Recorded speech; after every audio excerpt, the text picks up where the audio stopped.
Welcome to the Miles to Zen podcast. This episode is all about some of my hardest miles on my Miles to Zen journey, and I know for many women you have experienced similar. Today's episode is all about my fertility journey, and if you are returning, welcome back. Some of this story you will have heard about in my discussion in previous episodes, and if you are new, welcome. You picked quite the episode to start on. I knew I had to share this story of my fertility journey when I went to Cathy Heller's Her Turn to Rise Summit in November of last year. Now, I'm not one to get starstruck. However, due to a series of synchronistic events, I found myself sitting in the front row of a small theater in Hollywood, and out walks Christina Perri. Her song was the first music I ever used on Instagram, and I was just in an isn't this coolest moment of moments. And I was sitting there right in the front row, right in front of her. And little did I know how cool it was actually going to be. I had no idea of the fertility journey she had taken, nor did I know of Cathy's. Now, Christina Perri, for anyone who doesn't know, sung the Twilight theme song, the Thousand Years song, and many, many others.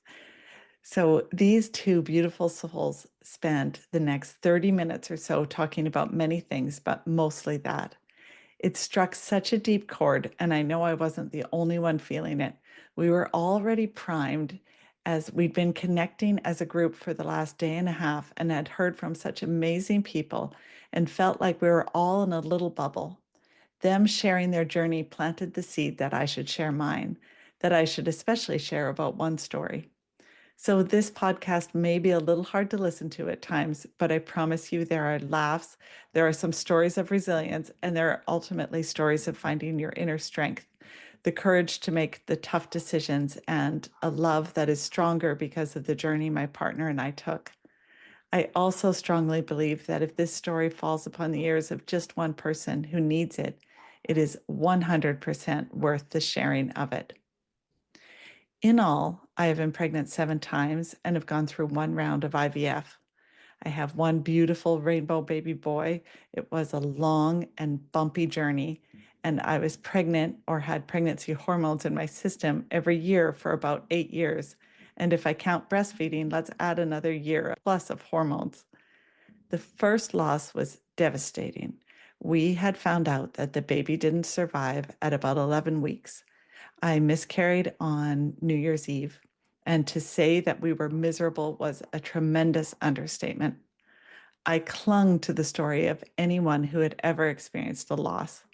I had connected with a wonderful woman through work, and I don't know why she'd shared about her loss with me, as we didn't know each other very well, but she did, and she became my lifeline. Just knowing that someone knew exactly what I was going through made it an eensy bit less dreadful.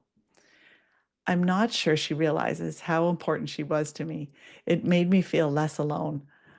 I lost another one shortly after and was pregnant for the 3rd time when it was suggested that I visit Dr. Lauren Brown's clinic, AccuBalance.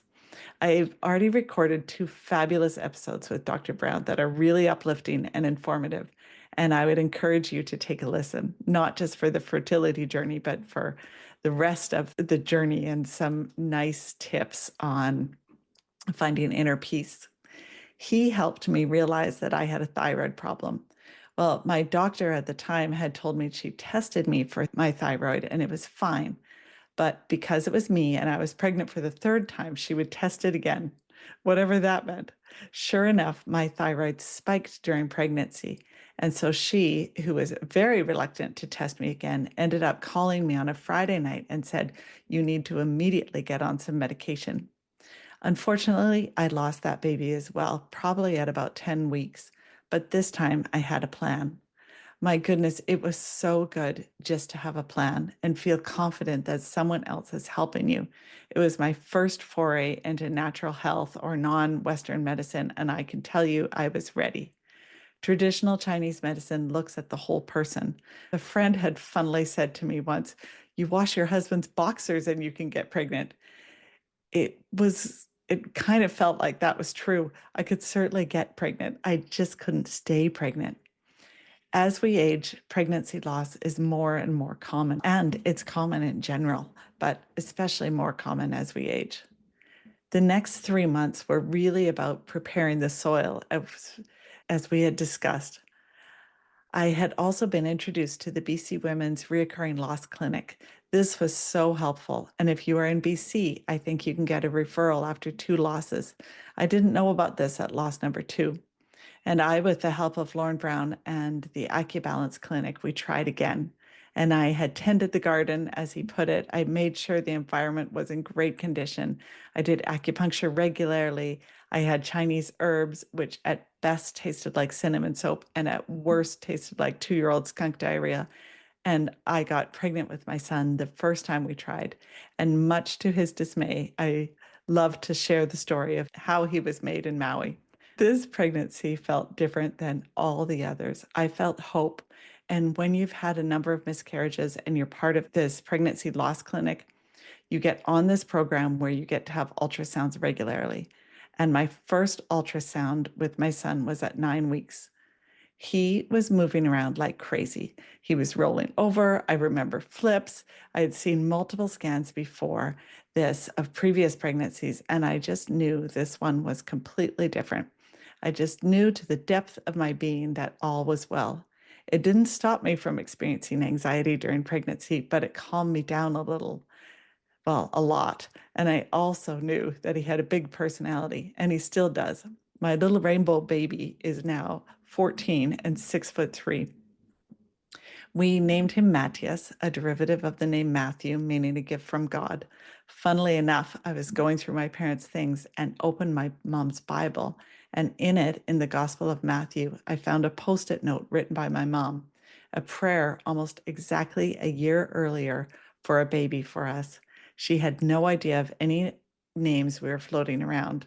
And I'll put a link to a story in an Instagram post where I show that picture of that Post-it note. And so, all in all, it was a great pregnancy. It was a difficult delivery, and there were some complications that followed, but that's another story. And I had a beautiful, healthy, happy, big boy, 10 pounds, 5.5 ounces. And that part of the fertility story was such good news. And that little kiddo has been the greatest. I call him mon meilleur cadeau de Noël, my best Christmas present, a veritable gift from God. The 2 years following his birth were tough. I had postpartum depression, many physical issues, not a ton of sleep. My mom would have started to have some dementia and started behaving quite strangely. And all in all, it was the beginning of some hard years. Incredible years in that we had this beautiful baby boy who brought so much joy into our lives. 2 years later, I was ready to try again. In hindsight, I was not in the mental state or physical state to have another child. I'd been traveling a lot for work, had a number of stressful jobs. I ended up getting pregnant 2 more times. I think I knew they would not stick, and I had even more resources available to me at this point. I'm so lucky to live in Vancouver, BC, Canada. I'd been diagnosed with postpartum depression and had been referred to the BC Women's Reproductive Mental Health Clinic. It turns out as soon as I got pregnant, my anxiety went through the roof. And one of the things I did to manage anxiety was I read Harry Potter at nighttime. That way, when I woke up in the middle of the night worried about the health of my baby, I worried about Harry Potter instead and his epic fight against Voldemort. So finally, I had another pregnancy past the 12-week mark. This was pregnancy number 7. It turned out that most of my losses after number 2 were all chromosomal issues, but this one was going well, and we'd had a 12-week scan that looked good. Unfortunately, our baby passed at week 21. Even though I'd cried so many tears over the last 8 years, I still had more. This is a hard story to share. My beautiful boy had gone home. He'd gone home to heaven. For people that don't know, that when you have a later term pregnancy loss, you have to go to the hospital to give birth. And it was a tough, tough time. We went to the hospital, we checked in, and we waited. And I waited for the drugs to kick in. My husband was sleeping on a mattress on the ground beside me. And my first birth, I had no drugs. And this time I wanted all of them. I didn't want to feel a thing. The one nurse who was with us, speaking of a gift from God, said to me, I have a closet full of narcotics, anything you need. You don't need to feel anything. And it made me laugh. And through my tears, a small sliver of light entered. I am forever grateful to the nurses on duty at BC Women's that night to make a wretched situation a little bit less wretched. But leading up to this, my husband had had some health problems. And in my anxiety-ridden brain, the thoughts like to surface. But he'd been doing well and had been doing well for years. Finally, things started to happen, and I was scared of the delivery process, even though I'd already had a baby. This time I had no strength in me. And as soon as I said that things were happening, and they were happening quick, my husband stood up and all of a sudden passed out. And I remember thinking, oh my God, what is happening? I've lost my baby. Now I've lost my husband. My brain went into full reptilian, worst possible scenario mode. And within seconds, there must have been, it felt like 10 nurses in our little room. It was probably only 5. It turns out he had gotten up too quickly and being dehydrated, had just fainted. And I had the baby, promptly fell asleep from all the narcotics, and I woke up 5 hours later.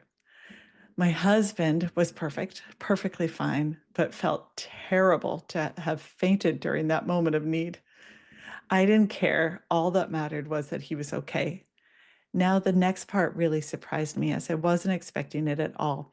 And this is hard to share, but I think it is brutal. So, just what Glennon Doyle says is brutal. So, I will share.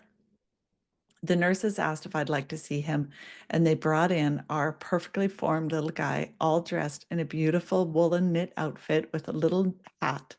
And this just cracked my heart wide open that people cared enough to make baby clothes for babies that were born too early so their parents could hold them in something. Honestly, those people are sent from heaven. So we named him Gabriel, which means God is my strength or man of God. And I'm not religious. However, I am deeply spiritual. And I wasn't so much at the time. I certainly am now. And I didn't know what the name meant. I only knew that I liked it. The meaning certainly does not escape me.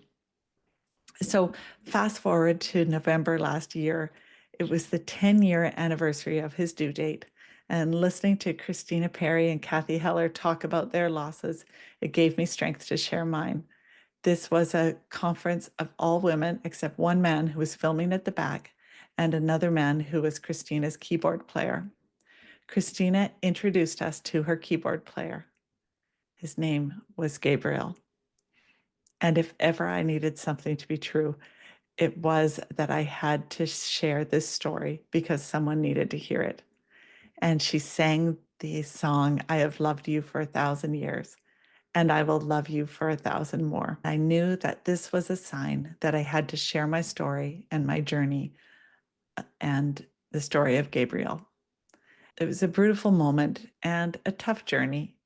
And what it brought was a deeper connection with my husband, a pretty intense search for joy, and a level of compassion for self that had previously escaped me. And what last November showed me again was that through our struggles and our tears, we help others know that they can survive and that there is another sunrise coming. It was a beautiful community of women that all shared their stories through various things. And it helped me to realize that I knew that not only living the story, but the sharing of the story is also an act of courage. Thank you so much for listening, and tune in again next week for another episode.